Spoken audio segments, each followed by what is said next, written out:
coming over here. Though I much earlier today, we thought it was very important that we should be here at the next talk. Thank you, sir. And thanks to all the dear students for being here. First, I will start from where Saji left. I was telling that though you may not be able to reach your goals or aspirations, you can still start from somewhere. And I would like to quote a noted singer, Yeshudas, who during an interview said that in each rice grain it is written as to whose mouth it should go. എല്ലാ അരിമണിയിലും എഴുതി വെച്ചിട്ടുണ്ട് ആ അരിമണി ആരുടെ വായിലിരിക്കുന്നു. നിങ്ങളുടെ ഓരോരുത്തരുടെയും നിങ്ങൾ ജനിച്ച സമയം മുതൽ നിങ്ങൾ ഏതൊക്കെ വഴിയിൽ പോകണമെന്നും നിങ്ങൾ എവിടേക്ക് എത്തണമെന്നും എഴുതി വെച്ചിട്ടുണ്ട്. നമ്മൾ പലപ്പോഴും പലതും കിട്ടാതെ നമ്മളൊരു we are like going on a journey. Imagine that you are on a journey, on a road, and every time, now you are doing your degree, so you are here just like waiting for the next bus. And maybe someone here might think that I didn't get an IIT admission. So you think that you missed the bus. But the IIT bus might be an ordinary bus. Maybe an Volvo bus is coming from behind and you are not seeing that. You will be very sad. I didn't get that IIT bus. So I see civil services as an ordinary bus which I did not step in. And I am very happy that I didn't get into that bus because that's why I am here. As I've been before thousands of students during my 24 years, and I consider that as the most greatest fortune any teacher has got. Though I have been to different places, this place is very close to my heart because it is from this very bench that the second row where I was sitting. I started from a journey here. So this place will always remain very close to my heart. So I'm very happy to be here again. It's like homecoming to me. Don't think that I'm a guest. I'm part of you. I just walk before you and you'll be walking behind me. So thank you for all the nice words which was said about me. So I'll go straight away into the present. It is not a presentation. It's going to be a experiential. See, I was here. I was talking to Sridhar teacher and Abram teacher during tea in canteen. So Reddy sir once invited me for Spectrum, maybe 5-6 years back. At that time, I remember the topic that I brought. It was story of a sand grain. From the birth of a sand grain to the moment the sand grain is buried in a basin and it becomes a rock. I told that story and every student was eagerly listening to me. The title was Story of a Stone. Yeah, Story of a Stone. And 1 year back, I think, I was invited to Spectra and brought a similar story. And to my very surprise and to a shock, I felt that most of the students who were sitting, അവരുടെയൊക്കെ മനസ്സിൽ പോയത് bro നമുക്ക് വേറെ ഒന്നും പറയാനില്ല, നമ്മുടെ ഫ്രണ്ട്സിൽ ഓടിപ്പിച്ച് പോവാം വെറുപ്പിക്കാതെ എന്നുള്ള ഇത് എനിക്ക് I was getting from their vibes. And it is then that I decided I will not bring a geography topic to this place again. Not only this place, anywhere, because it's always, because you will get all these things from the internet, from YouTube, it is there. People who can talk much better than me can tell you all these things. Why should I bring that here? But there are certain things only I can tell. And that's what I'm going to tell you today. Some of the amazing stories which I have seen during my last 30 years of life in geology. So you can see here the different pictures. These are from different branches of geology. And I will tell you about some people who from their humble beginnings have been to very high places in these fields.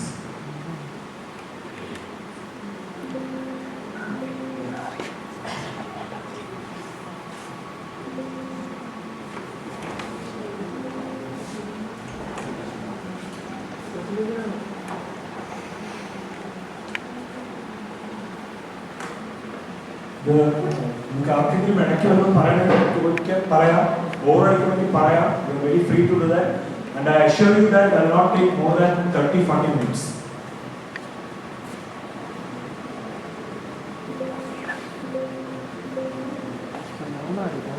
Down.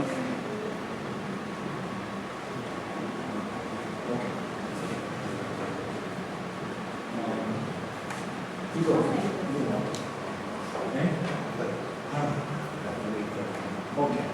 No problem. So I'll start from here.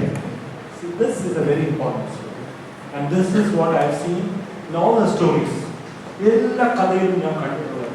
അതായത് നേരത്തെ പറഞ്ഞില്ലേ, ഒരു bus കടന്നു പോയപ്പോൾ അത് കിട്ടാതിരിക്കുമ്പോൾ അതെന്റെ ബസ്സല്ല, പുറകില് ഓൾവോ AC ഓൾവോ വരുന്നുണ്ടെന്ന് പറഞ്ഞിട്ട് കാത്തു നിൽക്കാനുള്ള ഒരു പോസിറ്റീവ് ആറ്റിറ്റ്യൂഡ് ഉണ്ടാവും. ആ ആറ്റിറ്റ്യൂഡുള്ള ഡെയർ ചെയ്ത് നിന്നിട്ടുള്ളവർക്ക് മാത്രമേ ജീവിതത്തിൽ എന്തെങ്കിലും. അല്ലാതെ ഈ ബസ് പോയി എനിക്ക് ഒന്നും ഇല്ലാന്ന് പറഞ്ഞിട്ട് പോയിട്ട് വീട്ടിൽ പോയിട്ട് എനിക്കല്ലോ ഒരു കയറൊക്കെ എടുത്തൊക്കെ ഇരിക്കുന്ന ആൾക്കാരുണ്ട്. നിങ്ങൾ ശരിക്കും ഞാനൊന്നും കയറൊക്കെ എടുത്തിട്ടുണ്ട്. ഞാൻ ജോക്കിങ് പുസ്തകത്തിൽ എഴുതിയിട്ടുണ്ട്.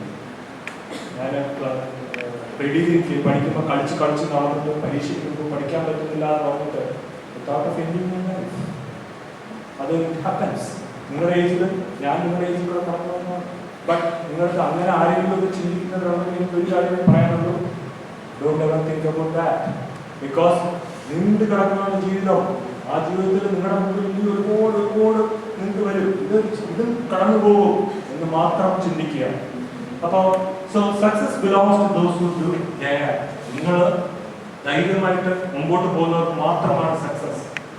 ഞാനിപ്പോൾ ഈ കഥകൾ പറയുന്നത്, ജിയോളജി കഥകൾ പറയുന്നതിന് മുമ്പ് രസകരമായ ഒരു കാര്യങ്ങൾ. നിങ്ങൾക്ക് ഇവിടെ ഒരുപാട് പുതിയ സ്ഥലങ്ങൾ കാണണം, പുതിയ എക്സ്പീരിയൻസസ് വേണമെന്ന് താല്പര്യമുള്ള എത്ര പേരും കൈകൊണ്ടാണ്? ഓൾമോസ്റ്റ്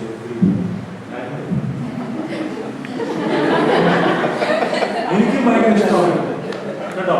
അപ്പൊ അങ്ങനെ എന്റെ കൂടെ എന്നെ പോലെ കൈപൊക്കിയ ഒരാളുടെ ചിത്രമാണ് ഇട്ടിരിക്കുന്നത്.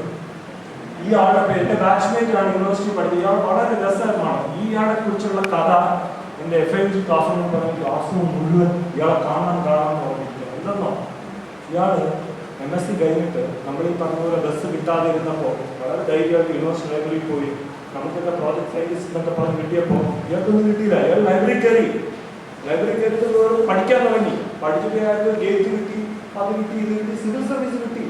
സിവിൽ സർവീസ് കിട്ടിയിട്ടും അയാൾക്ക് മതിയായില്ല. അയാൾ കളഞ്ഞിട്ട് US പഠിക്കാൻ പറ്റും. US ഒരു സ്കോളർഷിപ്പ് കിട്ടി പഠിക്കാൻ 10 കൊല്ലം അവിടെ ടെക്സാസിൽ ജോലി ചെയ്തു. GS കംപ്ലീറ്റ് കറങ്ങി. അത് കഴിഞ്ഞിട്ട് UN പോയി. കല്യാണം കഴിഞ്ഞു. ഈ നമ്മൾ കണ്ടിട്ടില്ലേ, ഈ വയലിലൊക്കെ പശുവിനെ കെട്ടിയിട്ട് പശു കുറ്റിയിലൊന്നും നിൽക്കില്ല. കുറ്റി പറിച്ചുകൊണ്ട് വേലി പറിച്ച് ഇങ്ങനെ വലിച്ചുകൊണ്ട് പോകും. അതുപോലെ വലിച്ചുകൊണ്ട് പോവുക. അയാൾ ഒരു മാസത്തിലൊരിക്കൽ എവിടെയെങ്കിലും ലോക രാജ്യങ്ങളിൽ. അപ്പൊ അടുത്തിറങ്ങി പനാമ കനാലിൽ അടുത്തിറങ്ങി. ഞാൻ അതിന്റെ ബ്ലോഗായിട്ട് എഴുതി. അങ്ങനത്തെ ഒരു കഥയാണ് ഞാൻ പറയാനുള്ളത്. അപ്പോൾ ഈ പട്ടം പോലെ പറന്ന് നടക്കുന്ന ഒരു മനുഷ്യൻ, ഒരു ഭയങ്കര നിങ്ങൾ അതെല്ലാം അയാളുടെ ഒരു കഥ വളരെ രസകരമായ കഥയാണ്. ഇപ്പൊ ഇത് മാത്രം ഞാൻ പറഞ്ഞിട്ട് മുമ്പോട്ട് പോകും. അതായത് ഇയാൾ നിൽക്കുന്ന എവിടെയാണോ, ഈ നിൽക്കുന്ന സ്ഥലം, ഇയാൾക്ക് നേരത്തെ പറഞ്ഞില്ലേ വളരെ എക്സൈറ്റിംഗ് എക്സ്പീരിയൻസ് നമുക്ക് കിട്ടാൻ താല്പര്യമുണ്ടോ? അയാൾ എല്ലായിടത്തും പോയിട്ട് ഒരു ഇതില്ലല്ലോ എന്ന് വിചാരിച്ചിട്ട് അത് rift Valley, African rift Valley. നിങ്ങൾക്കറിയാമല്ലോ ആഫ്രിക്കൻ റിഫ്റ്റ് വാലിയുടെ സിഗ്നിഫിക്കൻസ്. അതിൽ കൂടെയാണ് കോണ്ടിനെന്റ് സ്പ്ലിറ്റ് ചെയ്യുന്നു, പുതിയൊരു ഓഷ്യൻ ഡെവലപ്പ് ചെയ്യുന്നു. അപ്പൊ റിഫ്റ്റിന്റെ അടിയിൽ പോയാൽ ഈ പുതിയ ഓഷ്യൻ ഉണ്ടാകുന്ന അടിയിൽ മറ്റേ മാഗ്മാറ്റിക് റോക്സ് ഒക്കെ വരുന്ന ആ ഒരു ഇതൊക്കെ പഠിച്ചിട്ടുണ്ട് ഇയാൾ. ഇയാൾ എന്ത് ചെയ്തു, എത്യോപ്യയിൽ പോയിട്ട് അവിടുന്ന് ഒരു ലോക്കൽ ഗൈഡിനെ വിളിച്ചുകൊണ്ട് പോയി. ഈ സ്ഥലത്ത് ഇയാൾ ഇപ്പൊ നിൽക്കുന്ന സ്ഥലത്ത് നിന്ന് അപ്പുറത്തെ കര കാണാം അല്ലേ? കാണാമ്പോൾ നമ്മുടെ ഇന്നസെന്റ് ഒക്കെ പറയുന്ന പോലെ ശരിയാക്കിയേക്കാന്ന് പറഞ്ഞിട്ട് ഇയാളുടെ ലോക്കൽ ഗൈഡ് ജീപ്പിലാവുന്നത്. അതിൻ്റെ അടുത്ത് പറയും, ഈ ഒരു കാര്യം ഈ ജീപ്പ് എടുത്തോണ്ട് ഇതാണെന്നില്ല കാര്യം ഞാൻ കാണാൻ ഞെട്ടി ലോക്കലാണ് അറിയാം. അതൊന്നും സാറേ ചത്തുപോകും എന്ന് പറഞ്ഞു. എന്നിട്ട് ഇയാള് ഇതിൽ കൂടെ അത് താഴെ ഇറങ്ങാൻ തുടങ്ങി. ആ സൈഡിൽ കൂടെ സൈഡിൽ ഇറങ്ങാനുള്ള സ്ഥലമുണ്ട്. കുറച്ച് കഴിഞ്ഞപ്പോൾ അയാൾ ചൂട് കൂടി കുറെ കഴിയുമ്പോൾ കല്ലായി. കല്ലിൽ 40 ഡിഗ്രി 50 ഡിഗ്രി ഒക്കെ ജീൻസാണ് നല്ല കട്ടി. ജീൻസിന്റെ അകത്തുള്ള ഇയാളുടെ തൊലിക്ക് നല്ല കട്ടിയുണ്ട്. ഇതിലൊന്നും നിൽക്കുന്നില്ല. ചൂടാകെ തടിക്കാൻ തുടങ്ങി. താഴെ പോയി ഇയാളെ ഒരു കുപ്പി വെള്ളം വേറെ ചിത്രത്തിൽ പിടിച്ചുകൊണ്ട് നിൽക്കുന്നു. ഒരു കുപ്പി വെള്ളമായിട്ടാണ് ബസ്സിലേക്ക് കുപ്പി വെള്ളം പിടിച്ചോണ്ടാണ് അയാൾ പറഞ്ഞു. എന്നോട് പറഞ്ഞ അതുപോലെ ഞാൻ പറയാം. അറിയാൻ ഞാൻ വിചാരിച്ചു ശബ്ദം കണ്ണൊക്കെ ഇരുട്ടാവുന്നു. ബ്ലാക്ക് ഔട്ടായി അവിടെ കിടന്നു. കുറെ കഴിഞ്ഞപ്പോൾ എണീറ്റു. അയാൾ വിചാരിച്ചു അവിടെ തന്നെ ഒരുപാട് ആവുമെന്ന് വിചാരിച്ചു.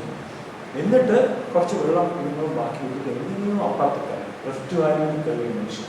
പക്ഷെ അയാൾ അവിടെ വെച്ച് വിടുന്നിട്ടില്ല. അയാൾ എപ്പോഴും ഓരോ സ്ഥലങ്ങളിൽ ഇങ്ങനെ പൊക്കോണ്ടിരിക്കുക. അയാൾക്ക് ഈ എക്സ്പീരിയൻസ് ചെയ്യാവുന്നത് ഇത് അയാളെ കുറിച്ച് പറയുന്ന ഒരു എക്സ്ട്രീം എക്സ്പീരിയൻസ് മാത്രമാണ്. അയാളുടെ പാസ്പോർട്ട് 5 പാസ്പോർട്ട് കഴിഞ്ഞ ദിവസം റിന്യൂ ചെയ്യാൻ പോയി. അയാൾ ഇപ്പൊ പനാമയിൽ നിന്ന് വന്നതേ ഉള്ളൂ. എൻ്റെ അടുത്ത് ചോദിച്ചു ഇത് വരണം പോവാം അടുത്ത യാത്ര. Geology is A subject which can take you to places. Register. ഞാൻ ഇന്നലെ വരുന്നതിന് മുമ്പ് ഇയാളെ വിളിച്ചു ഈ കൂടെ വാ. പക്ഷെ പക്ഷേ അയാള് ജെൻസിയെ പോലെ അയാൾ എണ്ണിക്കാൻ 10:30. അപ്പൊ അതുകൊണ്ട് അയാളെ വന്നില്ല. ഇനി അടുത്ത ഞാൻ കാണിക്കാൻ പോകുന്നു. ഇവിടെ കൂടുതലും ഗേൾസ് സ്റ്റുഡൻസ് അല്ലേ. ഇതെന്റെ കൂടെ 1 വർഷം ജൂനിയറായിട്ട് സുഗത എന്ന് പറയുന്ന പെൺകുട്ടിയാണ്. Sugatha was aluminous of university college. Sugatha ആദ്യമായിട്ട് ഈ പഠിക്കാൻ വരുമ്പോൾ വിഷയങ്ങൾ തിരഞ്ഞെടുക്കാൻ വേണ്ടി പോയപ്പോൾ സുഗതയുടെ വീട്ടിൽ വളരെ സ്ട്രിക്റ്റാണ്. അച്ഛനും അമ്മയൊക്കെ ദൂരെ പോകാനൊക്കെ കുട്ടിക്ക് ഒരുപാട് റെസ്ട്രിക്ഷൻസ് ആണ്. അപ്പൊ കെമിസ്ട്രി മാത്തമാറ്റിക്സ് എല്ലാം ഉണ്ടായിരുന്നു. അപ്പോൾ സുഗതയ്ക്ക് ഒരേ ജിയോളജി തന്നെ ഉണ്ട്. എന്താണെന്ന് വെച്ചാൽ കാര്യം ജിയോളജിയിൽ ഓരോ വർഷം ടൂറുണ്ട്. അപ്പൊ ടൂറുണ്ട്. അപ്പൊ അതുകൊണ്ട് അത് വേറെ കഥയാണ്. അപ്പൊ ടൂറുണ്ട്. അപ്പൊ ജിയോളജി പഠിച്ചാൽ ഒരുപാട് സ്ഥലങ്ങളിൽ പോകും. അങ്ങനെ പഠിച്ച് ജിയോളജി എടുത്ത ആളാണ് സുഗത. ജിയോളജിക്കൽ സർവേ ഓഫ് ഇന്ത്യയുടെ ഡയറക്ടറാണ് ഇപ്പോൾ. ആൻഡ് അഗെയിൻ മറൈൻ ഡിവിഷനിൽ മറൈൻ എക്സ്പ്ലോറേഷൻ ഇതിലുണ്ടായിരുന്നു. ഇതിൽ കാണിച്ചിരിക്കുന്ന ഈ ചിത്രം സുഗതയും ടീമും അന്റാർട്ടിക്കയിലെ എക്സ്പ്ലോറേഷന്റെ സമയത്ത് എടുത്തതാണ്. ആ ഷിപ്പിനകത്തുള്ള ഫോട്ടോസാണ്. ഓക്കെ, ഈ ചിത്രവും ഒരു ഓഷ്യൻ റിസർച്ച് വെസലിൽ വെച്ച് എടുത്ത ചിത്രങ്ങളാണ്. ആൻഡ് ഇതുപോലെ അന്റാർട്ടിക്കയിൽ പോകുന്നത് നിങ്ങൾക്ക് അറിയാമല്ലോ. നമ്മൾ ജോഗ്രഫിയിലൊക്കെ പഠിച്ചിട്ടുണ്ട്. ഹൗളിംഗ് 60s, റോറിംഗ് 40s അങ്ങനെയൊക്കെ പറഞ്ഞു. എന്നിട്ട് പറഞ്ഞു അതിൻ്റെയൊക്കെ വെർച്വൽ എക്സ്പീരിയൻസ് അതിൽ കൂടെ പോകും. അതുപോലെ ഐസ് പൊട്ടിച്ച് വേണം ഷിപ്പ് പോകാൻ. അതൊക്കെ സുഗതയുടെ ജീവിതത്തിൽ മറക്കാനാവാത്ത എക്സ്പീരിയൻസ് ആണ് അല്ലേ. അപ്പൊ ഇപ്പൊ ഞാൻ മുമ്പോട്ട് പറയുമ്പോൾ വേറൊരാളെ കുറിച്ച് പറയും. National centre for polar and ocean റിസർച്ചിന്റെ ഡയറക്ടർ ഡോക്ടർ തമ്പാൻ മേലോട്ട്. അതിന് ഏറ്റവും മുകളിൽ പുള്ളി അന്റാർട്ടിക് എക്സ്പെഡീഷനൊക്കെ പോയ ആളാണ്. നോക്കി അന്റാർട്ടിക്, ആർട്ടിക്, ഹിമാലയത്തിൽ എല്ലാം പോകാൻ പറ്റും. അത് മാത്രമല്ല വേറെ ഒരുപാട് വഴി. ഇന്ന് വേറൊരു കാര്യം കൂടെ ഞാൻ പറയാം. ഒരുപാട് സബ്ജക്ട്സ് ഇപ്പം മാത്സ് ഉൾപ്പെടെ ആൾക്കാർ എടുക്കാൻ താല്പര്യം കുറയുമ്പോൾ ജിയോളജി താല്പര്യം കൂടുതൽ. ബിക്കോസ് ക്ലൈമറ്റ് ചേഞ്ച് അതുപോലെ മാസിലോട്ടുള്ള മനുഷ്യൻ പോകാൻ നോക്കുന്നു. ജിയോളജി ഏറ്റവും പോപ്പുലറായിട്ട് വരിക. സോ ഞാൻ ആദ്യം തമ്പാൻ കാര്യം പറഞ്ഞു. ഡോക്ടർ തമ്പാൻ മേലോട്ട് ഇയാളുടെ ഓരോരുത്തരെ കുറിച്ച് പറയുമ്പോൾ അവർ പോയ വഴി ഞാൻ കാണിക്കുന്നു. ഇപ്പൊ ആദ്യം തമ്പാന്റെ അച്ചീവ്മെന്റ്സിനെ കുറിച്ച് പറയാം. ഇതില് ഈ കാണുന്നത് തമ്പാൻ അന്റാർട്ടിക് എക്സ്പീരിയൻസ് ഇഗ്ലൂ അവിടെ നിൽക്കുക. ഇത് അന്റാർട്ടിക് ആണോ ആർട്ടിക് ആണോ എന്ന് എനിക്ക് സംശയമുണ്ട്. അവിടെ നിൽക്കുക. ഇത് അന്റാർട്ടിക്കിനകത്ത് ഒരു ഇത്ര ലെങ്ത് ഉള്ള ഒരു ഐസ് കോറില് ഡ്രിൽ ചെയ്തെടുത്തതാണ്. കല്ലൊക്കെ ഡ്രിൽ ചെയ്യില്ലേ. ഇത് ലെസൺ എന്ന് പറഞ്ഞാൽ ഈ ഐസ് കോർ പൈപ്പ് പോലെ എടുത്ത് പിടിച്ചിരിക്കുന്നില്ലേ. ആ ഐസ് ഉണ്ടായത് ഒരു 10,000 അല്ലെങ്കിൽ 20,000 വർഷങ്ങൾ ഉണ്ടായിട്ട് അത്ര ഐസ് ഉണ്ടായത്. 20,000 വർഷം താഴെയുള്ള ഐസിൽ എടുത്താൽ അതിനകത്തുള്ള എയർ കുമിളകൾ കാണും. അതിന്റെ താഴെ അത് അന്നത്തെ അറ്റ്മോസ്ഫിയർ ആണ്. ഒരു പക്ഷേ മനുഷ്യൻ ഉണ്ടാകുന്നതിന് മുമ്പ് ഏപ്പൊക്കെ എണ്ണീറ്റ് നടക്കുന്ന സമയത്ത് അവർ ശ്വസിച്ച ആ എയർ അവിടെ പാലിയോ ക്ലൈമറ്റ് സ്റ്റഡീസ് ഏറ്റവും ഇമ്പോർട്ടൻ്റ് ആണ്, ഐസ് കോർ സ്റ്റഡി. അപ്പൊ അങ്ങനെ ഒരു ഐസ് കോർ, അപ്പൊ ഇത് ക്ലൈമറ്റിന്റെ ചരിത്രമാണ് ഇത് കൈ പിടിച്ചിരിക്കുന്നത്. അതുപോലെ പുള്ളി പെൻഗ്വിന്റെ ഇടയ്ക്ക് നടക്കുന്നതാണ്. അതില് പുള്ളിയെടുത്ത് ഞാൻ ഇതേപോലെ ഒരു പ്രസന്റേഷൻ പുള്ളിയെടുത്ത് ചോദിച്ചു, നിങ്ങൾക്ക് എന്താണ് പറയാനുള്ളത് കുട്ടികളോട്? പുള്ളി പറഞ്ഞതാണ് എഴുതി, ഒന്ന് വായിക്കും. ഞാൻ വായിക്കുന്നില്ല, എനിക്ക് വായിക്കാമോ? ഒന്ന് വായിക്കാം.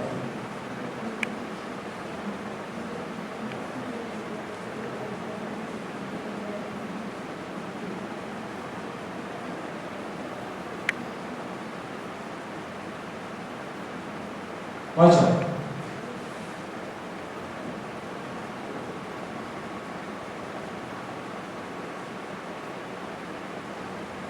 ഇത് ലാസ്റ്റ് പറയുന്നത് വളരെ അത് എല്ലാവരും നിങ്ങളുടെ മുറിയിൽ പറ്റുകയാണെങ്കിൽ നല്ല മാർക്കർ ഒരു പോസ്റ്ററിൽ എഴുതി വെച്ച് കഴിഞ്ഞാൽ ജീവിതം രക്ഷപ്പെടും. സ്റ്റാർട്ട് ഫ്രം നിങ്ങൾ എവിടെ നിൽക്കുന്നോ അവിടെ തുടങ്ങണം. എവിടെ നിൽക്കുന്നോ ചിലപ്പം നമുക്കൊരു നിമിഷം കിട്ടാൻ നമ്മൾ നിൽക്കുകയും അവിടെ നിന്ന് തുടങ്ങാം. നമുക്ക് ഒരു പുതിയ ഡയറക്ഷനിൽ പോവാം. ഒരിക്കലും ഒരു പോയിന്റും നിങ്ങളുടെ എന്തല്ല. എനിക്ക് 100 കഥ പറഞ്ഞു തരാൻ പറ്റും, പക്ഷേ സമയമില്ല. അപ്പോൾ അദ്ദേഹം ഇപ്പം national centre for polar and ocean റിസർച്ചിന്റെ ഡയറക്ടറാണ്. ഒരുപാട് രാഷ്ട്രപതിയുടെ അവാർഡ് എല്ലാം കിട്ടിയ ആളാണ്. ഇതാണ് ഞാൻ നേരത്തെ പറഞ്ഞ ഒരു കുഴൽ പോലെ ഇരിക്കുന്ന അതിൽ ഒരു ചെറിയ നിങ്ങൾ റോക്കിന്റെ ഒക്കെ തിൻ സെക്ഷൻ ഉണ്ടാക്കുന്ന സ്ലൈസ് എടുത്തിട്ട് ഈ കുമിളകളിൽ ഇതെല്ലാം എയർ ബബിൾസ് ആണ്. ഈ എയർ ബബിൾസിന് ആ ഐസ് എന്ന് വീണോ ആ ഐസിൽ ട്രാപ്പ് ചെയ്ത അന്നത്തെ അറ്റ്മോസ്ഫിയർ ആണ്. അപ്പം പാലിയോ ക്ലൈമറ്റ് സ്റ്റഡീസിന് ഈ ഐസ് കോർ വളരെ ഇമ്പോർട്ടൻ്റ് ആണ്. ഐസ് കോർ എടുത്ത് പഠിച്ചാൽ മതി ക്ലൈമറ്റ് എങ്ങനെ മാറി എന്ന് നമുക്ക് പഠിക്കാം, അല്ലേ? അതിപ്പോ national centre for polar and ocean research ഇപ്പോ അടുത്ത അന്റാർട്ടിക് എക്സ്പെഡീഷന് പ്രൊപ്പോസൽസ് ക്ഷണിച്ചിരിക്കുകയാണ്. അപ്പൊ തമ്പാൻ പറഞ്ഞത്, നിങ്ങൾക്ക് രസകരമായ ഒരു പ്രൊപ്പോസൽ നിങ്ങൾക്കുണ്ടെങ്കിൽ നിങ്ങൾക്ക് ഡിഫെൻഡ് ചെയ്യാൻ പറ്റും. ഇത് അവരുടെ പ്രോഗ്രാംസുമായിട്ട് ചേർന്ന് പോവുകയാണെങ്കിൽ നിങ്ങൾ അതിന് വിളിക്കും. നിങ്ങളുടെ ഐഡിയ പറ്റും. ശരിക്കും ഒരു സയന്റിഫിക് ഒരു പ്രൊപ്പോസൽ നിങ്ങളുടെ കയ്യിലുണ്ട്, നിങ്ങൾക്ക് നല്ല ഐഡിയ ഉണ്ടെങ്കിൽ നിങ്ങൾക്കും എക്സ്പെഡിഷൻ്റെ പാർട്ടാവാം. അല്ലെങ്കിൽ ഹെൽത്തൊക്കെ ചെക്കപ്പിലൊക്കെ ക്ലിയർ ആവും. അപ്പം നിങ്ങൾ വിചാരിക്കും നമുക്ക് എങ്ങനെ പോകാൻ പറ്റും അന്റാർട്ടിക്ക, നിങ്ങൾക്കും പോകാം. Very much possible. ഇനി വേറൊരു കാര്യം നിങ്ങൾ ഓർക്കുക, ഇന്ന് എക്സോ പ്ലാനറ്റ് സ്റ്റഡീസിൽ ഏറ്റവും കൂടുതൽ നിൽക്കുന്നത് നാസയാണ്. നാസ ഒരുപാട് കാര്യങ്ങൾ നിങ്ങളെപ്പോലത്തെ സ്റ്റുഡൻസിനെ കൊണ്ട് ചെയ്തിട്ടുണ്ട്. അത് നിങ്ങൾക്കിപ്പം വേണമെങ്കിലും നാസ സിറ്റിസൺ സയന്റിസ്റ്റ് എന്ന് പറയുന്ന വെബ്സൈറ്റിൽ കയറിയാൽ 36 പ്രോജക്ട്സ് ഉണ്ട്. അതിലെല്ലാം 18 വയസ്സ് മുതൽ 80 വയസ്സായ ആർക്കും പാർട്ടിസിപ്പേറ്റ് ചെയ്യാൻ നാസ കൊടുക്കുന്ന ഡെസിഗ്നേഷൻ സിറ്റിസൺ സയന്റിസ്റ്റ്. അതിൽ ഒരു പ്രോജക്റ്റ് എന്താണെന്നോ, ഇന്റർനാഷണൽ സ്പേസ് സ്റ്റേഷനിൽ ഏതൊക്കെ ചെടികൾ വളരും എന്ന് പഠിക്കുന്ന പ്രോജക്റ്റാണ്. നിങ്ങൾ ആ പ്രോജക്റ്റ് എടുത്തു എന്ന് വെച്ചോ. കേരളത്തിലെ ഒരു സ്കൂൾ അതിൻ്റെ പാട്ടാണ്. അപ്പോൾ നാസ എന്ത് ചെയ്യും, ഇന്റർനാഷണൽ സ്പേസ് സ്റ്റേഷന്റെ അതേ കണ്ടീഷൻസ് ഉള്ള ഒരു ചെറിയൊരു ബോക്സ് പോലത്തെ ഒരു സാധനം അയച്ചു തരും. അതിനകത്ത് നിങ്ങളുടെ വീട്ടിൻ്റെ അടുത്തുള്ള ഏതെങ്കിലും പുതിയ വല്ല ചെടിയും ഉണ്ടെങ്കിൽ അതിൻ്റെ വിത്ത് ആദ്യമേ നട്ട് നിങ്ങൾ റെക്കോർഡ് ചെയ്ത് ഒരാഴ്ച കഴിഞ്ഞപ്പോൾ അതിന് വളർന്നു. അതൊക്കെ കണ്ടുപിടിക്കണം ഏതൊക്കെയാണ് സ്പേസ് കണ്ടീഷൻസിൽ വളരുന്നത്. ലോകത്തെല്ലാവരും നടത്തുന്ന സ്റ്റഡി. ഇത് 36 സ്റ്റഡീസ് വരുന്നതാണ്. അപ്പം നിങ്ങൾ എഴുതി വെക്കുക, നാസ സിറ്റിസൺ സയന്റിസ്റ്റ്. അതിൽ പോയാൽ 36 പ്രോജക്ട്സ് ഉണ്ട്. നിങ്ങൾക്ക് നാസയുടെ സയന്റിസ്റ്റ് ആവാം. നിങ്ങളുടെ ബയോഡേറ്റയിൽ അല്ലെങ്കിൽ നിങ്ങളുടെ നിങ്ങൾ എവിടെയെങ്കിലും പോകുമ്പോൾ I am NASA citizen scientist in this program പറഞ്ഞാൽ അവിടെ കഥ മാറി. കാരണം നിങ്ങൾക്ക് താല്പര്യമുണ്ടെന്നുള്ളതിന് നേരിട്ടുള്ള ഇൻഡിക്കേഷനാണ്, അല്ലേ? അപ്പോൾ ഈ 36 പ്രോജക്ട്സ് ഒന്ന് നോക്കുക. അപ്പോൾ ഇത് അതുപോലത്തെ ഒരു ഏരിയ ആണ്. അപ്പോൾ ഇത് തമ്പാന്റെ ജേർണി ആലോചിച്ച് നോക്കിയേ. ഇതൊക്കെ സ്റ്റാർട്ടിങ് പോയിന്റ് ഇല്ല. നമ്മളൊക്കെ തുടങ്ങിയ പോലെ ഇതുപോലെ ഒരു ബെഞ്ചിൽ നിന്നാണ് ഇതൊക്കെ സ്റ്റാർട്ട് ചെയ്തത്. സാധാരണ ഒരു സർക്കാർ കോളേജിൽ BSc തിയോളജി കാസർഗോഡ് കോളേജിൽ നിന്ന് സ്റ്റാർട്ട് ചെയ്തതാണ്. അവിടെ നേരെ Cochin university of science and ടെക്നോളജിയിൽ മറൈൻ ജിയോളജി പഠിക്കാൻ പോയി. എന്നിട്ട് പുള്ളിക്ക് CSIR ഫെലോഷിപ്പ് ഒക്കെ കിട്ടി. തീർച്ചയായിട്ടും നല്ലോണം പഠിക്കണം.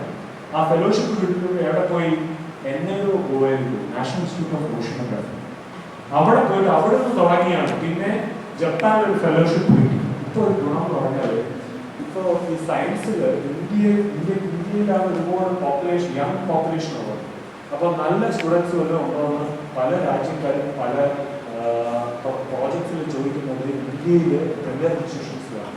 അപ്പോൾ നിങ്ങൾ അവിടെ പോയി എത്തിയാൽ മാത്രം മതി, നല്ല വർക്കിംഗ് ഉണ്ടെങ്കിൽ നിങ്ങൾക്കായിരിക്കും ഓപ്പർച്യൂണിറ്റി കിട്ടുന്നത്. അങ്ങനെ തമ്പാൻ പോയി ആൻഡ് തമ്പാൻ സയൻറ്റിസ്റ്റായി അത് കഴിഞ്ഞ് മുകളിലോട്ട് പോയി.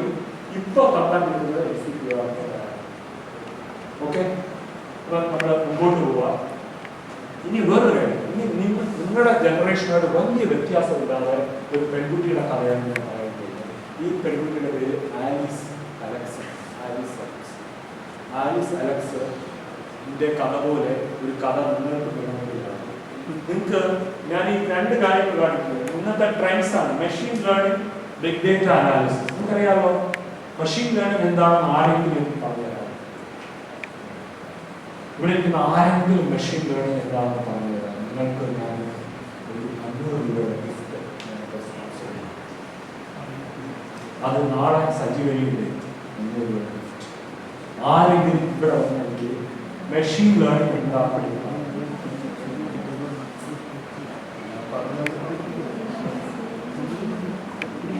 ഇവിടെ ഒന്ന് പറയാം.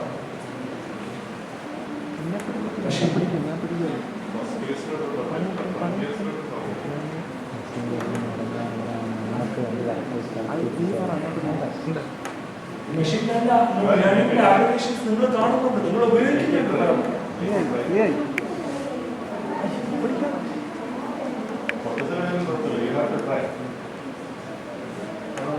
ഇംഗ്ലീഷില് ഏതൊരു സിനിമയിൽ കേട്ടിട്ടുള്ളതാണ്. ആദ്യം ചോദിച്ചു സംഭവം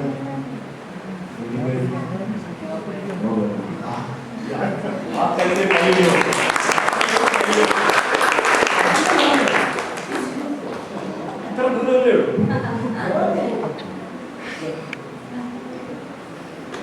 ഓർക്കുന്ന സംഭവങ്ങളാണ്. ഇത്രയും പേര് ഒട്ടത്തന്നെ പറയാമെന്നല്ലോ. ഇത്രയും പേര് ഒട്ടത്തന്നെ പറയാമെന്നോ? ഒരാളെ ധൈര്യം കാണിച്ചോ?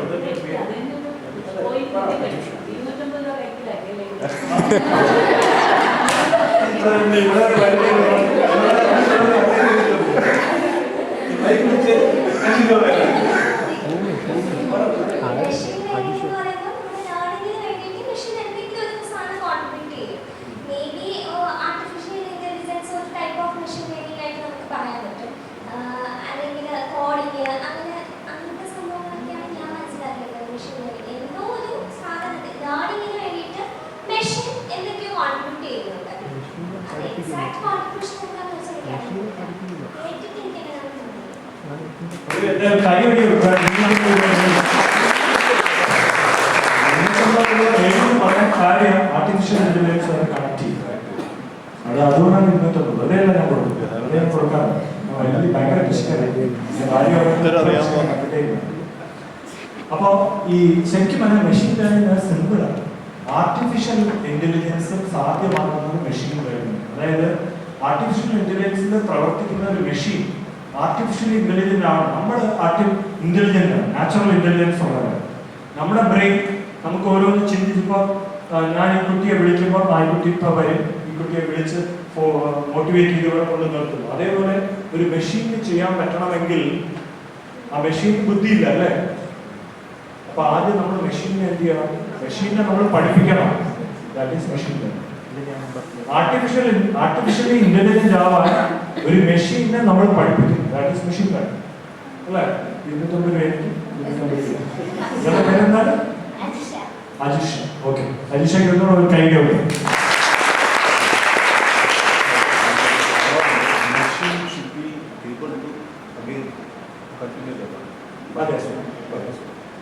അതെ, മെഷീൻ അത് കണ്ടിന്യൂ ചെയ്തുകൊണ്ടിരിക്കും.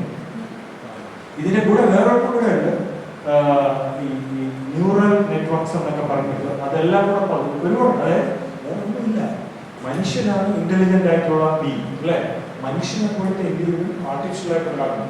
മനുഷ്യന്റെ ഇന്റലിജൻസിന് ലോജിക്കലായിട്ട് നമ്മൾ തിങ്ക് ചെയ്യും, അത് മെഷീനിനെ ലോജിക്കലായിട്ട് തിങ്ക് ചെയ്യാൻ പഠിപ്പിക്കുന്നു. അതിന് വേണ്ടി മനുഷ്യന് ബ്രെയിൻ ഉണ്ട്. കമ്പ്യൂട്ടറിന് ബ്രെയിൻ ഇല്ല, പക്ഷെ കമ്പ്യൂട്ടറിന് അതേപോലെ ബ്രെയിൻ ന്യൂറൽ നെറ്റ്വർക്ക് എന്ന് പറഞ്ഞുണ്ടാകും. ഇത്രയേ ഉള്ളൂ അല്ലേ? അപ്പോൾ അടുത്ത ബിഗ് ഡേറ്റ അനാലിസിസ്. അപ്പോൾ ഈ മേഖലയിൽ വർക്ക് ചെയ്യുന്ന ഒരു പെൺകുട്ടിയാണ് ആലീസ് അലക്സ്. ഈ കുട്ടി സാധാരണ നമ്മുടെ കോട്ടയം നാട്ടകം കോളേജിൽ പഠിച്ചിട്ട് പോണ്ടിച്ചേരി യൂണിവേഴ്സിറ്റിയിൽ പോയി. ഈ പോണ്ടിച്ചേരി യൂണിവേഴ്സിറ്റി വലിയൊരു സ്ഥലമാണ്, അതായത് അവിടെ ഒരുപാട് പ്രോജക്ട്സ് ഒക്കെ ഉണ്ട്, ഒരുപാട് സെൻട്രൽ യൂണിവേഴ്സിറ്റിയാണ്. അപ്പോൾ അവിടെ പോകുന്നത് ഒരു IT പോകുന്ന പോലെ തന്നെയാണ്.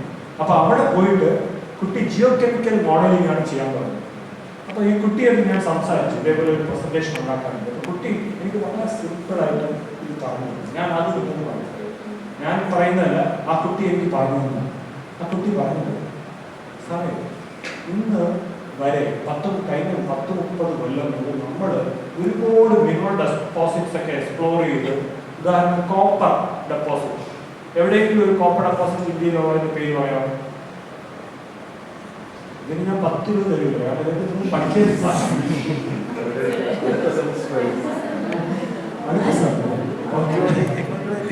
എന്നാലും കോപ്പർ ഡെപ്പോസിറ്റ് ഇന്ത്യയിൽ എവിടെ? അല്ലെ അയൺ ഡെപ്പോസിറ്റ് സ്കൂളിൽ പഠിച്ചിട്ടുണ്ട്. എവിടെ? ജാർഖണ്ഡ്. എന്താണ് ഉള്ളത്? എന്താണ് എല്ലാം കിട്ടും. ഓക്കെ, എന്തായാലും കൊള്ളാം, പറഞ്ഞല്ലോ. അപ്പൊ കോപ്പർ മലഞ്ച്കണ്ട് എന്ന് പറയുന്ന സ്ഥലമുണ്ട്, കോപ്പർ കിട്ടുന്ന ഒരു സ്ഥലമാണ് മലഞ്ച്കണ്ട്. അപ്പൊ ഈ മലഞ്ച്കണ്ടില് കോപ്പർ ഒരുപാട് എക്സ്പ്ലോർ ചെയ്ത് വർഷങ്ങളായിട്ട് പല സ്ഥലത്തും മൈൻ ചെയ്ത് പലരും ചെയ്ത് അതിന്റെ ഡേറ്റ് ഒരുപാടുണ്ട്. അപ്പൊ നമ്മള് അവിടെ സാധാരണ ഒരാൾ പോയി കഴിഞ്ഞാൽ കോപ്പർ ഒന്നും കാണാൻ പറ്റില്ല അല്ലെ, ഒരു കാടൊക്കെ പിടിച്ച് കിടക്കുന്ന സ്ഥലം. പക്ഷെ അതിന്റെ അടിയിൽ കോപ്പർ ഡെപ്പോസിറ്റ് ഉണ്ട്. ഇത് പഠിച്ച് ആൾക്കാർ മണൽ പരിശോധിച്ചിട്ടുണ്ട്, അവിടുത്തെ സ്ട്രീം സെഡിമെന്റ് സാമ്പിൾ പഠിച്ചിട്ടുണ്ട്, ചെടികളെ പഠിച്ചിട്ടുണ്ട്, റോക്ക് പഠിച്ചിട്ടുണ്ട്, അവസാനം അത് മൈൻ ചെയ്തിട്ടുണ്ട്. അപ്പൊ ഈ കുട്ടി പറഞ്ഞത് ഇതുപോലെ ഓരോ സ്ഥലത്തും ആദ്യം ഒന്നുമില്ലായ്മയിൽ നിന്നും ഒരു മിനറൽ ഡെപ്പോസിറ്റിനെ കണ്ടെത്തിയിട്ടുണ്ട്. അതിന്റെ ഡേറ്റ നമ്മൾ ഓരോ സ്ഥലത്തിന്റെയും അത് വെച്ചിട്ട് ഇതുപോലത്തെ എല്ലാം കൂടെ ചേർന്ന് വന്നാൽ അവിടെ കോപ്പർ കാണും എന്നതുപോലെ ഈ ഡേറ്റ എല്ലാം കൂടെ അനലൈസ് ചെയ്ത് കമ്പ്യൂട്ടറിന് മോഡൽ ചെയ്ത് പല സ്ഥലങ്ങളും നോക്കിയാൽ ഇവിടെ കോപ്പർ ഇല്ല, ഇവിടെ കോപ്പർ ഉണ്ട്, ഇവിടെ കോപ്പർ കാണും അല്ലേ? അതാണ് ഈ മെഷീൻ ലേണിംഗ് ബിഗ് ഡേറ്റ അനാലിസിസും കൂടെ ചെയ്തിട്ട് ജിയോഗ്രഫിക്കൽ മോഡലിംഗ് കമ്പ്യൂട്ട് ചെയ്യും ആലീസ് അലക്സ്. അതെവിടെയാണെന്ന് നോക്കാം. ഇതാണ് നിങ്ങൾക്ക് വായിക്കാൻ പറ്റുന്നില്ലേ? ഞാൻ വായിച്ചു വായിക്കാൻ പറ്റുന്നോ? ബാക്കി ഇരിക്കുന്നവർ പറ്റുന്നോ? ഇല്ല, ഇപ്പൊ ഞാൻ വായിക്കാം. Alice Alex joined Lifecycle Geo in May 2021. She recently earned her PhD in geochemistry from the University of Toronto. പക്ഷെ ടൊറന്റോയിൽ എത്തിയത് എങ്ങനെയാണെന്നൊക്കെ ഞാൻ പറഞ്ഞു അല്ലേ?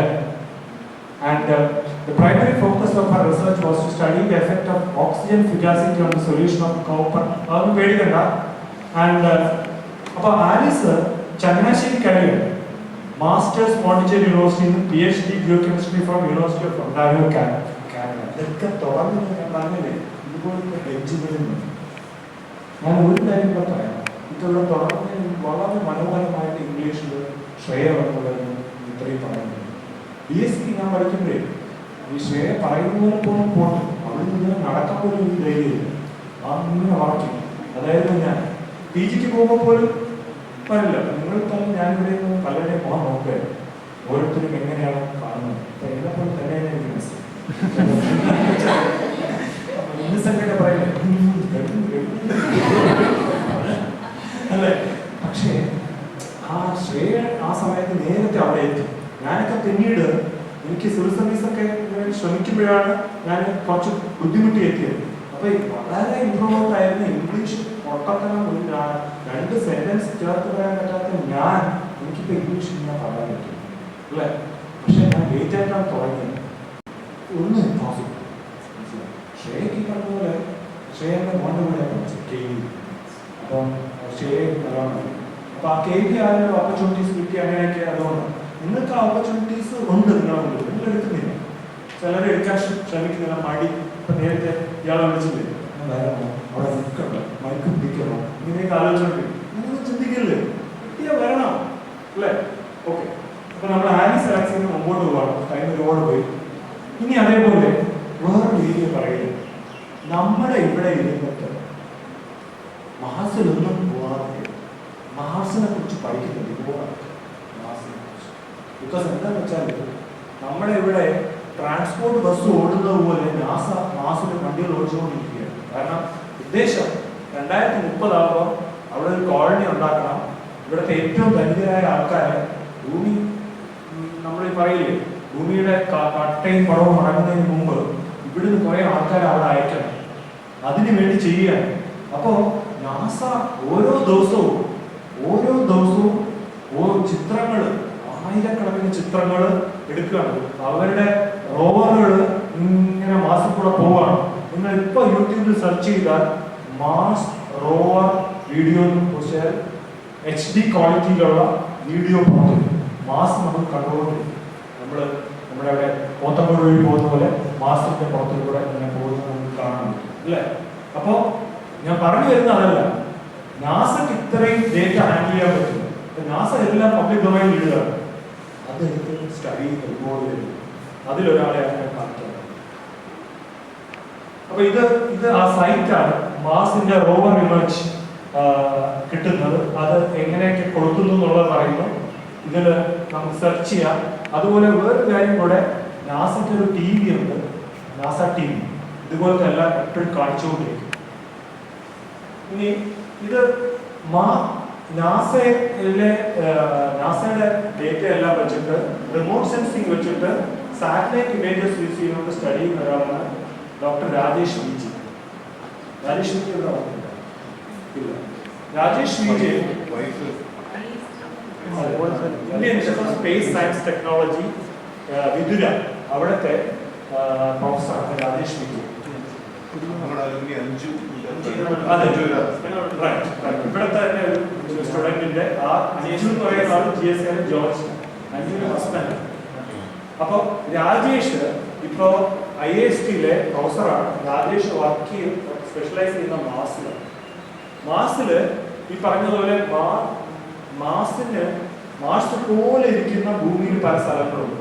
അപ്പൊ മാർസിൽ കാണുന്ന വെച്ച് ഇവിടെയായിട്ട് കമ്പയർ ചെയ്ത് പഠിച്ചുകൊണ്ടിരിക്കുകയാണ്. നമ്മുടെ തമിഴ്നാട്ടിലെ ചില മുട്ടം എന്നൊക്കെ പറഞ്ഞ സ്ഥലം പോയാൽ ചുവന്ന മണ്ണ്, അത് മാർസിലും അതേപോലെ അല്ലെ? ഇത് പഠിക്കുക. അപ്പൊ ഇത് നോക്കിയേ, ഇത് ഞാൻ പറയാൻ പോകുന്നത് ചിത്രങ്ങൾ നോക്കിയിട്ട് ഇതുപോലത്തെ ചിത്രങ്ങൾ നോക്കിയിട്ട് മാർസിൽ പണ്ട് വെള്ളം ഒഴുകിയതുപോലെ ഐസ് പോയതിന്റെ തെളിവായിട്ട് അവരെടുത്തിരിക്കുക, ഒഴുകിയതിലേക്ക്.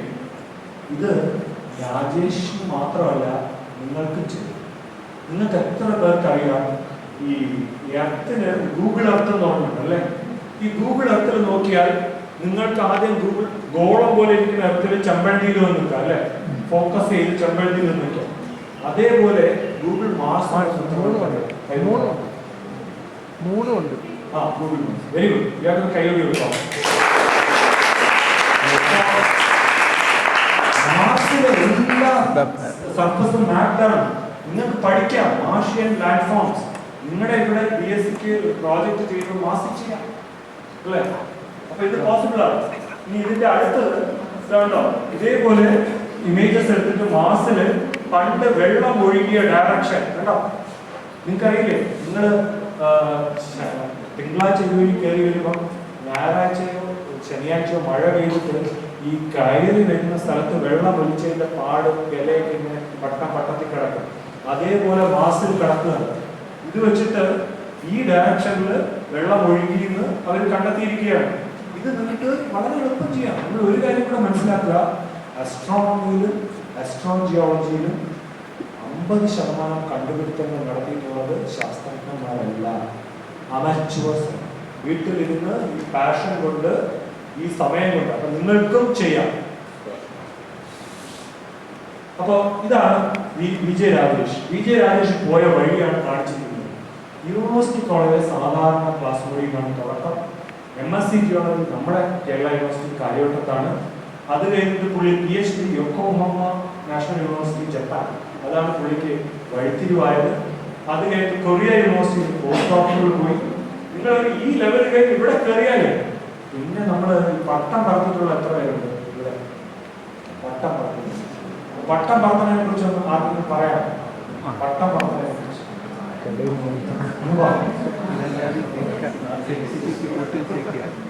പട്ടം പറത്തതിനെ കുറിച്ച് നിങ്ങളുടെ പ്രസന്റേഷൻസ് ഉണ്ടെന്ന് എനിക്കറിയാം. ആദ്യം കുറച്ച് പാടായിരുന്നു, കുറച്ച് പൊങ്ങി പോകണം. പിന്നെ പക്ഷെ പൊങ്ങി കഴിഞ്ഞു കഴിഞ്ഞാൽ കാറ്റടിച്ച് താഴെ പോകണം, നമ്മളെ കൺട്രോൾ പോലും നിൽക്കത്തില്ല. അപ്പൊ ആ കാറ്റടിച്ച് പോകുന്നതിന്റെ സ്റ്റേജ് എന്തോ പറയും? എന്റെ പേരറിയില്ല. മെയിൻ കാറ്റ്, മേളിലത്തെ കാറ്റ്. ഈ കാറ്റ് പിടിച്ചു കഴിഞ്ഞാൽ നമ്മൾ നൂലിങ്ങനെ പിടിച്ചോണ്ടിരുന്നത് അല്ലേ? നമ്മൾ നൂല് പിടിച്ചോണ്ടിരുന്നത്. കാരണം ആ ഒരു സ്റ്റേജ് കഴിഞ്ഞ് കഴിഞ്ഞാൽ മേളിൽ നിന്ന് ആകെ അറ്റ്മോസ്ഫിയറിന്റെ കാറ്റ് വന്നുകൊണ്ടിരിക്കും. നമ്മൾ സാധാ കാറ്റായിരിക്കും, അതിൽ ഓട്ടോമാറ്റിക്കലി കറക്റ്റ് പോയിക്കൊണ്ടിരിക്കും. നമ്മളെ കൺട്രോൾ നിൽക്കത്തില്ല, തിരിച്ച് നമുക്ക് എടുക്കാൻ ഭയങ്കര പാടായിരിക്കും. ഞാൻ പറഞ്ഞു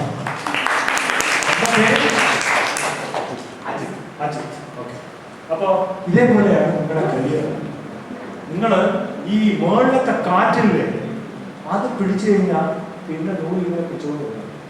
അപ്പൊ ഈ മേളിലത്തെ കാറ്റ് പിടിക്കണമെങ്കിൽ നിങ്ങളൊരു BSc നല്ല ചെയ്ത് MSc കഴിഞ്ഞ് നിങ്ങൾ നല്ല സ്ഥലത്ത് പോയി തുടങ്ങി വീട് കഴിഞ്ഞാൽ പിന്നെ നിങ്ങൾ ചുമ്മാ എന്നു കൊടുത്താൽ മതി. നിങ്ങൾ പ്ലെയിനിൽ പോകുമ്പോൾ നമ്മൾ കണ്ടിട്ടില്ലേ, ചില ബെൽറ്റിൽ കയറി ഇങ്ങനെ നിന്നാൽ മതി, നമ്മൾ ഇങ്ങനെ കൊണ്ടുപോയി രണ്ട് സൈഡിൽ അതാണ് അത്ര എളുപ്പം. അപ്പൊ ഇതാണ് പുള്ളിയുടെ യാത്ര. ഇനി പെട്ടെന്ന് പോവാം. ഇനി അടുത്ത ഞാൻ നേരത്തെ പറഞ്ഞ സുഗതയെ കുറിച്ച് ഒന്ന് രണ്ട് സ്ലൈഡ്സ് ക്വിക്കായിട്ട് കാണിച്ചു തരാം. ഇതാണ് സുഗത സ്റ്റാർട്ട് ചെയ്തത് യൂണിവേഴ്സിറ്റി കോളേജിൽ നിന്നാണ്. എൻ്റെ ഒരു വർഷം ജൂനിയറാണ്. MSc യൂണിവേഴ്സിറ്റി ഓഫ് കേരളയിൽ നിന്ന്. പിന്നെ GSI മാത്രമേ പോയുള്ളൂ, വേറെ ഒരിടത്തും പോയില്ല.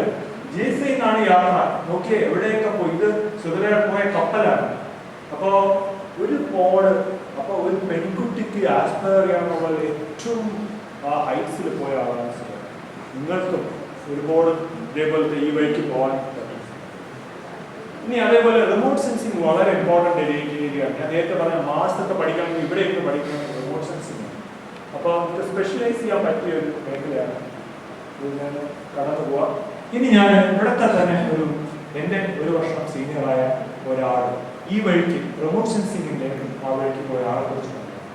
ഇദ്ദേഹം വളരെ രസകരമായ കാര്യം ഡോക്ടർ AP പ്രദീപ്.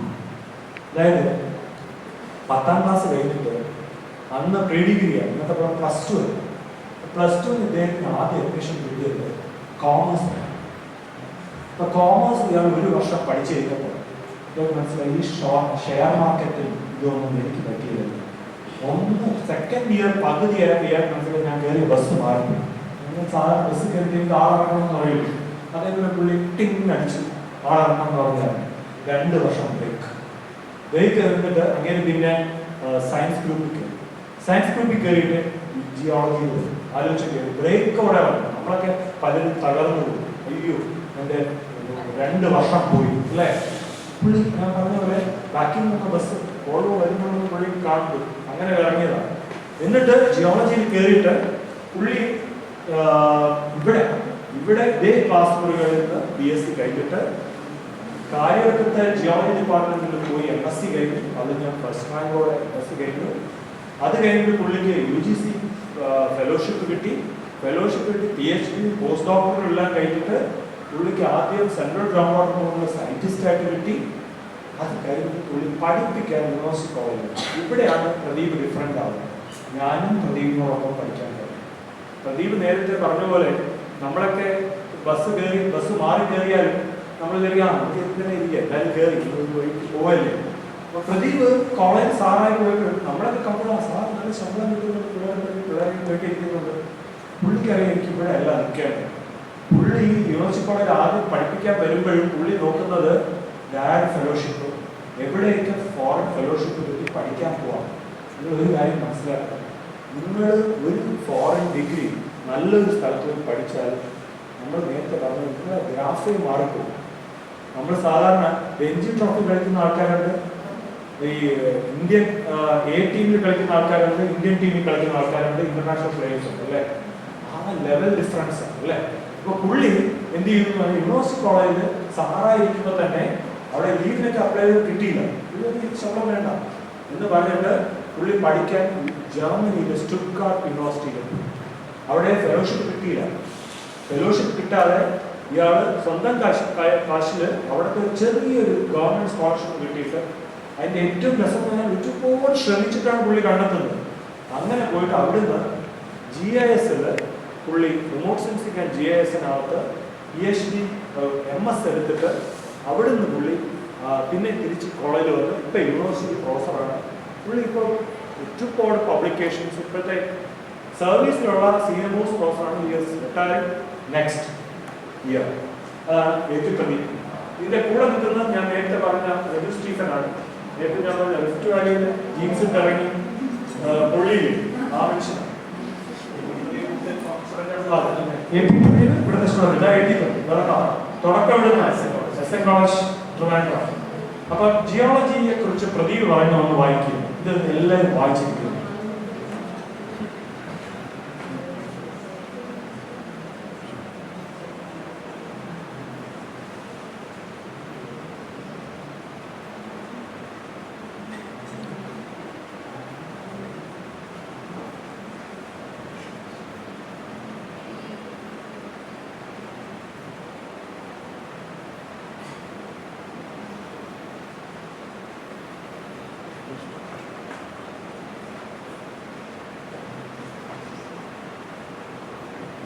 നിങ്ങൾ എവിടേക്ക് എത്തിക്കും എന്നാണ് പുള്ളി പറയുന്നത് അല്ലേ? ഇനി ഞാൻ ഇത് എൻ്റെ ലാസ്റ്റ് സ്ലൈഡാണ്. ഇത് അൺഫിനിഷ്ഡ് സ്ലൈഡാണ്. ഇതൊരു 10 കൊല്ലം കഴിഞ്ഞ് വരുന്ന സ്ലൈഡാണ്. അത് ചിലരുടെ അറിയുകയാണ്. എനിക്കറിയില്ല ആരാണ്, പക്ഷെ നിങ്ങളുടെ ആരോടാണ് അത് ആർക്ക് വേണോ. ഇപ്പൊ നിങ്ങളുടെ കഥ ഇവിടെ ഒരാൾ ഒരുപക്ഷെ നിങ്ങളുടെ ഫ്രണ്ടായിരിക്കാം, ചിലപ്പോൾ നിങ്ങൾ തന്നെയായിരിക്കും. പക്ഷെ ഞാൻ പറയുന്നത് നിങ്ങൾ പലരും ചിരിക്കും, സാർ നമ്മളെ സന്തോഷിപ്പിക്കാൻ വേണ്ടിയാണ്. പക്ഷെ ഇവരൊക്കെ അങ്ങനെ പോയവരാണ്, സാധാരണ ആൾക്കാരാണ്, ഇതുപോലത്തെ ബെഞ്ചുകളിൽ പോയവരാണ്. നിങ്ങൾക്കും എല്ലാം മനസ്സിലായില്ലേ? ഒരു ബസ് കിട്ടിയില്ല ഒരിക്കലും വിഷമിക്കരുത്. പുറകിൽ വരുന്ന ഓൾലോ കാത്തു നിൽക്കുക, നിങ്ങൾക്ക് വരും. ഒരു വർഷം ബ്രേക്കായി കൊണ്ട് വിചാരിച്ച് നിങ്ങൾ ആരും വിഷമിക്കരുത്. എന്തെങ്കിലും തോറ്റുപോയി ഒരിക്കലും വിഷമിക്കരുത്. മനസ്സിലായില്ലേ? ഞാൻ നേരത്തെ പറഞ്ഞ രീതിയിലൊന്നും ആരും ചിന്തിക്കരുത്. അപ്പൊ ജീവിതത്തിൽ മുമ്പോട്ട് ഒരുപാട് വഴികളുണ്ട്. അപ്പൊ ഇത് ഞാൻ കരിയർ ഓപ്ഷൻസ് ആണ് കുറിച്ചുള്ളത്, അതിനെക്കുറിച്ച് ഞാൻ പറയുന്നില്ല. ഞാൻ ലാസ്റ്റ് സ്ലൈഡിലേക്ക് പോവാണ്. ഒരു പെൺകുട്ടിയെ കുറിച്ച് കൂടെ കാണിച്ചിട്ട് ഞാൻ ഇത് national institute of technology NITs എന്ന് പറഞ്ഞ ഇന്ത്യയിലുള്ള പ്രീമിയർ സ്ഥാപനങ്ങളാണ്. അവിടുത്തെ ഒരു പ്രൊഫസറാണ്, അസിസ്റ്റന്റ് പ്രൊഫസറാണ് രേഖ. SM കോളേജ് ചെമ്പഴന്തിയിൽ നിന്ന് പഠിച്ചിട്ട് MSc അപ്ലൈ ചെയ്തോണ്ട് പോണ്ടിച്ചേരി യൂണിവേഴ്സിറ്റി പോയിട്ട് PhD ആയിട്ട് കരിപ്പൂരിൽ പോയിട്ട് ഇപ്പോൾ അവിടുത്തെ പ്രൊഫസറാണ്. ആലോചിച്ചത് ഏത് വർഷമാണ്. അപ്പോ ഇത് ഈ പറയുന്ന കാര്യങ്ങളെല്ലാം വെരി മച്ച് പോസിബിൾ.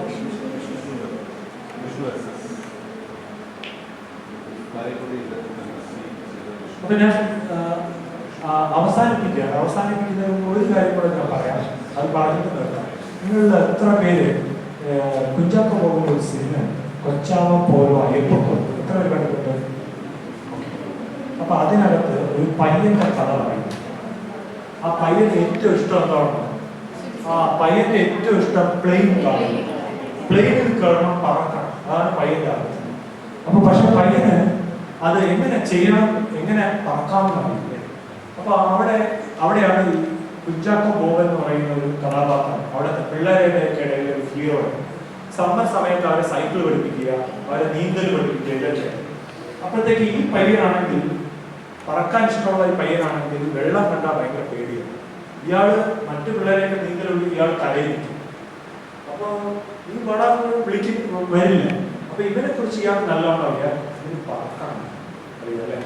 അപ്പൊ ഇവന്റെ അടുത്ത് പറയും, നിനക്ക് പറക്കണമെങ്കിൽ നീ നീന്തൽ താരമാണ്. നീ നീന്തൽ താരമായാൽ നിനക്ക് പല രാജ്യങ്ങളിൽ പോയി പല മത്സരങ്ങളിലും പങ്കെടുക്കാം. നീ പക്ഷെ അത് പേടി.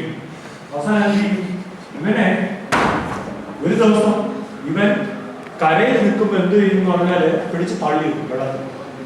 അവൻ അവസാനം നീന്തൽ പഠിച്ചു.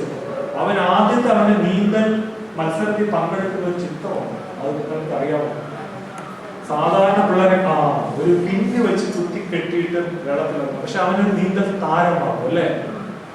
ഞാൻ പറയുന്ന ഒറ്റ ഒരു കാര്യം, നിങ്ങളുടെ കയ്യിൽ എന്തുകൊണ്ട് കഴിവുണ്ട്, നിങ്ങൾ എവിടെ നിൽക്കുന്നു, ഒന്നും ഒരു ഇതുള്ളൂ. ആ ഒരു കൊച്ചുകുട്ടി പ്ലെയിൻ കണ്ട് എനിക്ക് പ്ലെയിനിൽ കയറണം, അതാണ് ആഗ്രഹം, അവിടെ എത്തി അല്ലേ. ഇനി വേറെ കാര്യം കൂടെ പറയാം. ലോകത്തിലെ ഒരു കൊച്ചു മനുഷ്യൻ, ആ മനുഷ്യന്റെ തീവ്രമായ ചിന്തയാണ്, ആ മനുഷ്യന്റെ ശക്തമായ ചിന്തയാണ് ഒരു ലോകമഹായുദ്ധം. ഇത്രയും പൊക്കമുള്ള മനുഷ്യൻ ഹിറ്റ്ലർ അല്ലേ. അതുകൊണ്ടാണ് ആ മനുഷ്യന്റെ ജീവചരിത്രമാണ് ഇന്ന് ലോകം വായിക്കുന്നതിൽ ഏറ്റവും പോപ്പുലറായ ബുക്ക്. ഏറ്റവും കൂടുതൽ വിറ്റുപോയ ബുക്കിന്റെ പേര് ഏതാണെന്ന് ചോദിച്ചാൽ അത് മീൻ കാമ്പ് എന്ന് പറയുന്ന ബുക്കാണ്, ഹിറ്റ്ലറിന്റെ ഓട്ടോബയോഗ്രഫി. കാരണം എന്താണ്?